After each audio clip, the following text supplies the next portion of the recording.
Sambung lagi hadis berkenaan ilmu dan zikir, fadilat zikir serta doa Rasulullah sallallahu alaihi wasallam. Hadrat Abu Wa'il rahmatullahu taala meriwayatkan bahawa Sayyidina Ali radhiyallahu anhu bahawa seorang hamba mukatab telah datang kepada Sayyidina Ali radhiyallahu anhu lalu berkata, saya tidak mampu lagi untuk membayar jumlah wang kitabah yang telah ditetapkan untuk memerdekakan diri saya. Tuan, tolonglah saya.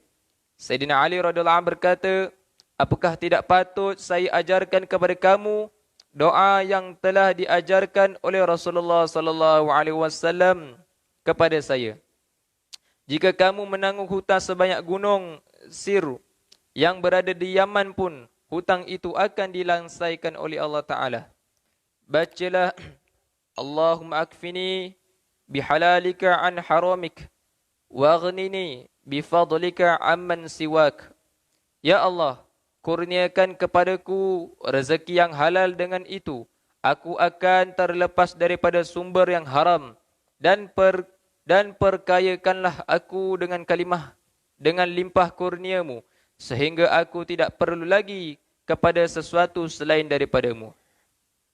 Hadis riwayat Tirmizi. Diulangi, Hadrat Abu Wa'il rahmatullah taala meriwayatkan bahawa daripada Sayyidina Ali radhiyallahu an bahawa seorang hamba mukatab telah datang kepada Sayyidina Ali radhiyallahu an lalu berkata, saya tidak mampu lagi untuk membayar jumlah wang kitabah yang telah ditetapkan untuk memerdekakan diri saya. Tuan, tolonglah saya. Sayyidina Ali radhiyallahu anhu berkata, apakah tidak patut saya ajarkan kepada kamu doa yang telah diajarkan oleh Rasulullah sallallahu alaihi wasallam kepada saya? Jika kamu menanggung hutang sebanyak gunung Sir yang berada di Yaman pun, hutang itu akan dilansaikan oleh Allah Ta'ala. Bacalah, Allahumma akfini bihalalika an haramik, wa aghnini bifadlika amman siwak. Ya Allah, kurniakan kepadaku rezeki yang halal, dengan itu aku akan terlepas daripada sumber yang haram, dan perkayakanlah aku dengan limpah kurniamu, sehingga aku tidak perlu lagi kepada sesuatu selain daripadamu. Hadis riwayat Tirmizi. Keterangan hamba mukatab ialah hamba yang telah diberi tawaran oleh tuannya bahawa jika dia dapat membayar sejumlah tertentu wang dalam tempoh yang tertentu, maka dia akan merdeka. Jumlah wang yang telah ditentukan dalam urusan ini dinamakan wang kitabah. Sayyidina Abu Sa'id Al-Khudri radhiyallahu anhu berkata bahawa Rasulullah sallallahu alaihi wasallam telah memasuki masjid pada suatu hari. Lalu ternampak seorang lelaki Ansar yang bernama Sayyidina Abu Umamah radhiyallahu anhu. Baginda sallallahu alaihi wasallam berkata kepadanya, wahai Abu Umamah, kenapa aku lihat engkau duduk bersendirian dalam masjid di luar waktu solat? Sayyidina Abu Umamah radhiyallahu anhu menjawab, wahai Rasulullah, berbagai-bagai kebimbangan dan hutang-hutang yang banyak sedang saya tanggung. Baginda sallallahu alaihi wasallam bersabda, tidakkah patut saya ajarkan kepada kamu satu doa yang apabila kamu membacanya, maka Allah Ta'ala akan menghilangkan kebimbangan kamu dan akan melansaikan hutang kamu? Sayyidina Abu Umamah radhiyallahu anhu berkata, bahkan ya Rasulullah, Baginda sallallahu alaihi wasallam bersabda, kamu bacalah doa ini setiap pagi dan petang.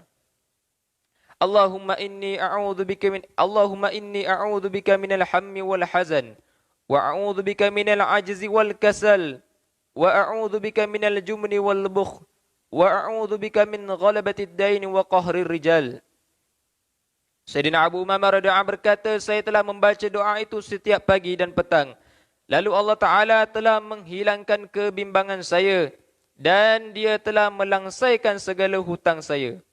Terjemahan doa, ya Allah, aku berlindung denganmu daripada kebimbangan dan kesedihan. Aku berlindung denganmu daripada berasa lemah dan sifat malas. Aku berlindung denganmu daripada sifat takut dan kedekut.